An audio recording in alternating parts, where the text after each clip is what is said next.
네, 다음 이야기 해볼게요. 네. 최근에 지금 중국이 이제 그 기름이나 이런 것들로 위안화 결제 시스템을 밀고 있습니다. 네. 근데 중요한 거 이게 지금 먹히고 있어요. 예전부터 했다고는 하는데 동참을 안 했는데 이제 동참을 슬슬 하기 시작했습니다.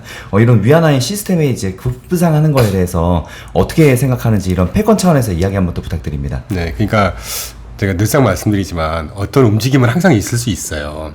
자, 첫 번째, 전 세계 중앙은행들이 이제까지 외환 보유고로 다 쟁여놓는 통화들의 대부분은 US 달러였고요. 참고로 한 60% 되거든요. 나머지는 금도 갖고 있고 유로화도 분산시켜 놨을 거 아닙니까? 그럼 어떤 국가든지 US 달러가 압도적으로 많다 보니까 그거를 조금이라도 다른, 저희도 분산 얘기하듯이 중앙은행도 좀 분산을 시키려는 움직임은 예전부터 있었죠. 그거를 새롭게 또 부각시켜갖고 그러니까 미국의 달러 패권이 끝날 거다.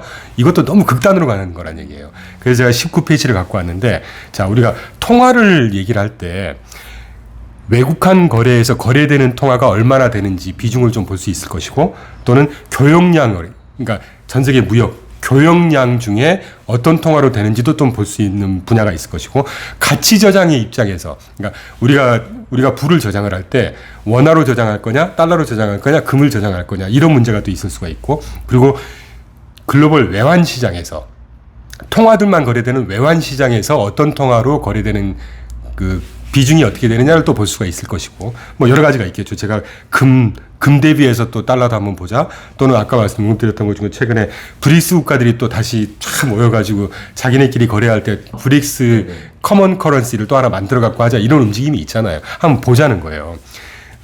이게 기준 날짜는 제가 기타란에 써놨으니까 참고로 하시되, 외국환 거래 스위프트라고 하죠. 은행 간 통신 결제했을 때만 US 달러가 지금 40한 2% 됩니다. 1위고요. 위안화가 2.4%거든요. 5위예요. 여기서 이걸 조금 늘려보자는 거예요. 자, 그러면 2.4%였던 위안화가 는다고 해봐야 몇 프로나 되겠습니까? 3%, 4%? 자, 그래 4%까지, 5%까지 갔다고 쳐요. 더블이 됐다고 쳐요. 그 US 달러 기축통화라든가 패권 지위라고 표현을 하죠. 어떤 영향이 있죠? 아주 미미한 영향. 당연하죠. 그게 뭐 더블이 돼도 2.4%에서 더블이 돼도 4.8%입니다. 5%요. 네. 더블 됐으니까 100% 됐으니까 이걸 또 막 침소봉대 해가지고 이렇게 하는 걸 좀 경계하자는 거예요. 그렇게 되면 시장을 바라보는 견해나 시각 자체가 너무 한쪽에 쏠리게 되니까 그 어떤 옵티멀한 의사결정을 할 가능성이 좀 떨어지지 않을까요? 그게 제가 지난 출연 때부터 계속 드렸던 말씀입니다. 두 번째, 교역량, 글로벌 유닛 어카운트라고 합니다. 한 그 물건당 어카운트를 할 때 어떤 통화를 기준으로 하는지 US 달러가 지금 그러니까 지역별로 보자는 거예요. 아메리카 대륙, 북아메리카, 남아메리카 통틀어서 그 교역량 중에 달러가 96%를 차지하고요. 아시아 태평양 지역에 달러가 74%고요. 유럽을 제외한 기타 지역, 전 세계 기타 지역이 79%를 차지합니다. US 달러가. 유럽을 뺀 이유는 유럽은 뭐로 묶여 있죠? 유로화로 묶여 있죠. 그러니까 거기는 비교할 필요가 없는 거예요. 아직도 최소 75% 이상 전 세계 평균 이거 딱 때리면 80% 나오잖아요. 글로벌 교역량의 80%를 US 달러로 하고 있습니다. 자, 그러면 일단 그걸 먼저 보시고요. 그 다음에 가치 저장 수단을 한번 보는 거예요. 아까 제가 언급드렸던 전 세계 중앙은행의 외환 보유고의 60%가 달러고 2위가 유로화 21%예요. 위안화가 몇 프로 될까요? 본 적이 없어서. 그게 아까도 연거부터 말씀드렸지만 위안화로 가치 저장을 저는 할 이유가 없다고 봅니다. 중앙은행들이. 왜냐하면 그 통화에 대한 믿음, 또 하나 위안화는 지금 어떻게 돼 있죠? 달러에 페그가 돼 있나요?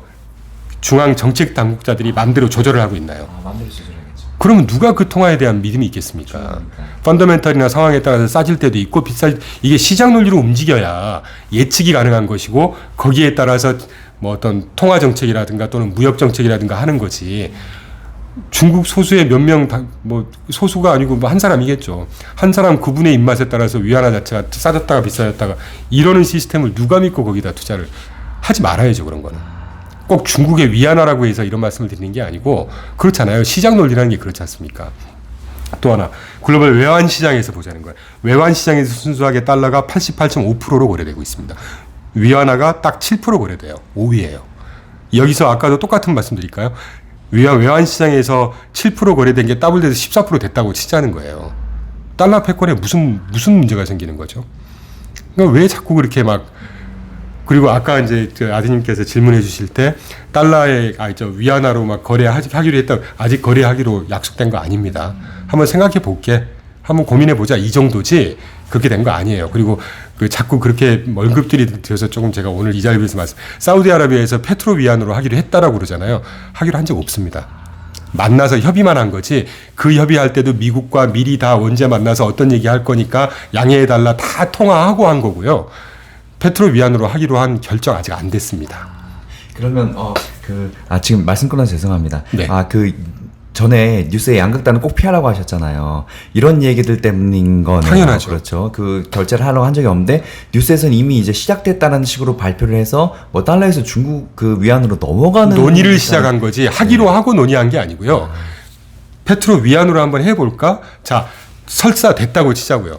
보세요. 뭐 조금 다른 얘기지만 지난번에도 언급드렸던 걸 기억하실지 모르겠지만 2015년도라고 기억하는데 미국이 그동안에 원유 순수입국이었다가 순수출국이 돼버렸습니다. 2018년도인가로 제가 기억하는데 그래서 지난 반세기 동안 그러니까 자국에서 나는 원유를 수출했던 나라가 수출금지법을 발동을 시켰다가 2018년도 한 50년 지나서 수출금지법을 해지했어요. 무슨 말이냐면 자국에서 생산되는 원유가 워낙 많으니까 셰일혁명 등 때문에 많으니까 이제 수출을 하자고 바뀌었습니다. 그러면 사우디아라비아 또는 걸프만에서 전략자산인 석유를 계속 조달했던 의존도가 없어지는 거죠, 미국은.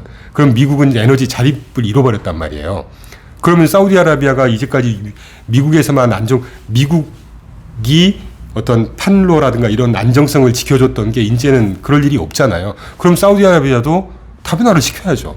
그게 중국이든 어디든 그런 일환으로 봐야지. 페트로 위안, 당연히 그러면 중국이 워낙 원유를 많이 수입하는 국가니까. 그렇기 때문에 사우디아라비아도 중국을 무시하지 못할 거고 중국에 판매할 때 우리는 위안화로 줄게. 그래? 그래서 알아서 한번 생각해 보지 뭐 이런 단계라는 말이죠. 그게 미국의 패권 또는 달러의 기축통화 역할, 달러의 패권 역할을 훼손할 만큼으로 될 거다까진 좋지만 이미 이제 이렇게 되고 있고 이제 무너질 거다. 이거는 너무 억측이라는 얘기죠. 네. 시장의 이게 뉴스들을 분석하는 그 관점이 이래서 정말 중요한. 당연하죠. 그 작은 관점 하나 때문에 완전히 시장을 다르게 왜곡되게 해석할 수 있다는 그러니까 거. 모르겠습니다. 이런 말씀드리면 제가 지탄의 대상이 될지 모르겠지만 최근에 이렇게 쭉 그 유튜브 이렇게 쭉 그 썸네일들을 보면 미국의 기축 통화가 끝났고 뭐 패권이 끝났고 이제 어마어마한 뭐 변혁이 올 거고 막 이러는데 글쎄요. 저는 좀 생각이 틀립니다. 네, 알겠습니다. 그리고 마지막으로 브릭스 통화 아까 언급드렸었잖아요. 브릭스 통화가 어떻게 될지는 모르겠어요. 물론 그네들끼리 브릭스의 새로운 통화로 할 수는 있겠죠. 그런데 문제는 그 4개 국가나 5개 국가가 그 4개 국가하고만 거래해서 먹고 살 수 있나요? 미국 시장을 무시할 수 있을까요? 아시아 시장 무시할 수 있을까요? 그럼 그 시장들하고 교역할 때도 전 세계가 브릭스용 새로 만든 통화를 받아줄까요?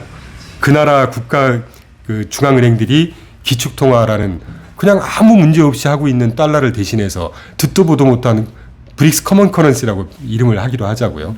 변동성도 엄청 심할 거고 이걸로 굳이 바꾸려고 할까요? 차라리 금으로 바꾸는 게 낫지 않을까요? 이런 생각들을 해보는 거죠. 안전자산으로 중요하게. 당연하죠.